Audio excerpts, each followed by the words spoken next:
उत्तराखंड में हिमालय पर्वत की गोद में केदारनाथ मंदिर 12 ज्योतिर्लिंगों में सम्मिलित होने के साथ साथ 4 धाम और 5 केदार में से भी एक है। यानी कि मुश्किल मौसम के कारण ये मंदिर अप्रैल से नवंबर महीने के पीछे खुलता है।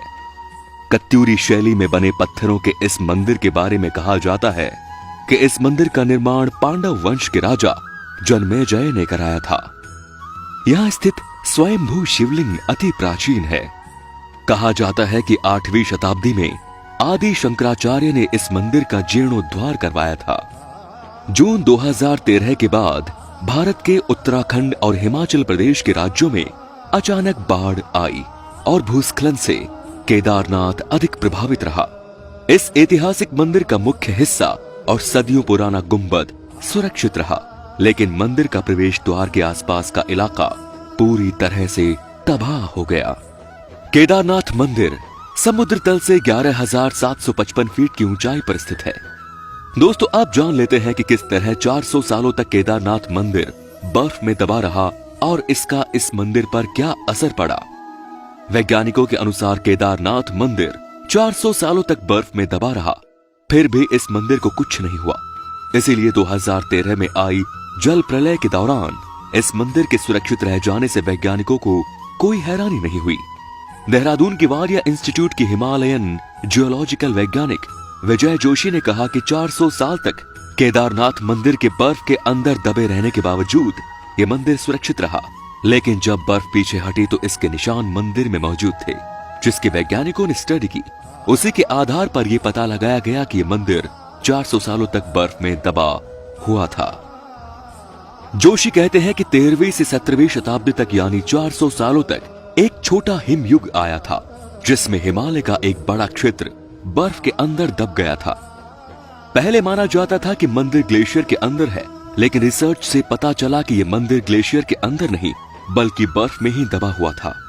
वैज्ञानिकों के अनुसार मंदिर की दीवारों और पत्थरों पर आज भी इसके निशान हैं। ये निशान ग्लेशियर की रगड़ से बने हैं। ग्लेशियर हर वक्त खिसकते रहते हैं।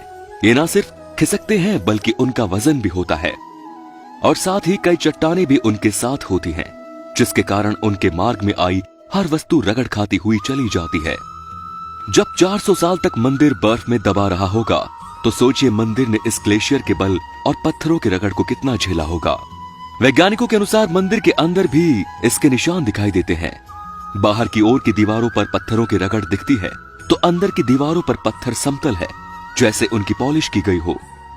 एक मत के अनुसार विक्रम संवत 1076 से 1099 तक राज करने वाले मालवे के राजा भोज ने इस मंदिर का निर्माण करवाया था, लेकिन कुछ लोगों के अनुसार यह मंदिर 8वीं शताब्दी में आदि शंकराचार्य ने बनवाया था। बताया जाता है कि मौजूदा केदारनाथ के ठीक पीछे पांडवों ने एक मंदिर बनवाया। मंदिर वक्त के थपेड़ों की मार नहीं झेल सका, यानी छोटे हिमयुग के दौरान, जो कि 13वीं शताब्दी में शुरू हुआ था, उससे पहले ही यह मंदिर बन चुका था। वाडिया इंस्टीट्यूट के वैज्ञानिकों ने केदारनाथ इलाके की लाइकोनोमेट्री डेटिंग भी की।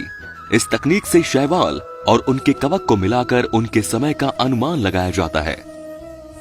इस तकनीक के अनुसार केदारनाथ के इलाके में ग्लेशियर का निर्माण 14वीं सदी के मध्य हुआ और इस घाटी में ग्लेशियर बनना 1748 ईस्वी में जारी रहा, यानी तकरीबन 400 सालों तक। जोशी ने कहा कि सबसे बड़ी बात तो यह है कि लाखों साल पहले चोराबरी ग्लेशियर के पीछे हटने से केदारनाथ घाटी बनी। जब ग्लेशियर पीछे हटते हैं तो वे रोलर की तरह अपनी नीचे की सारी चट्टानों को पीस देते हैं और साथ में बड़ी बड़ी चट्टानों के टुकड़े छोड़ जाते हैं। जोशी कहते हैं कि ऐसी जगहों पर मंदिर बनाना इंजीनियरिंग का एक अद्भुत नमूना है। उन्होंने एक ऐसी जगह और ऐसा मंदिर बनाया कि आज तक उसे कुछ नुकसान नहीं हुआ। वैज्ञानिक डॉक्टर आर के डोभाल भी इस बात को मानते हैं कि यह मंदिर बहुत ही मजबूती से बनाया गया है। केदारनाथ मंदिर 85 फीट ऊंचा, 187 फीट लंबा और 80 फीट चौड़ा है। इसकी दीवारें 12 फीट मोटी हैं और बेहद मजबूत पत्थरों से बनाई गई है। मंदिर को 6 फीट ऊंचे चबूतरे पर खड़ा किया गया है। यह भी एक हैरान करने वाली बात है कि इतने भारी भरकम पत्थरों को इतनी ऊंचाई पर लाकर और तराश कर कैसे मंदिर की शक्ल दी गई होगी। जानकारों का मानना है कि पत्थरों को एक दूसरे से जोड़ने के लिए इंटरलॉकिंग तकनीक का इस्तेमाल किया गया। इसी वजह से मंदिर एक भूकंप रोधी इमारत तब्दील हो गया। ये मजबूती और तकनीक ही मंदिर को नदी के बीचों बीच खड़े रहने में कामयाब हुई।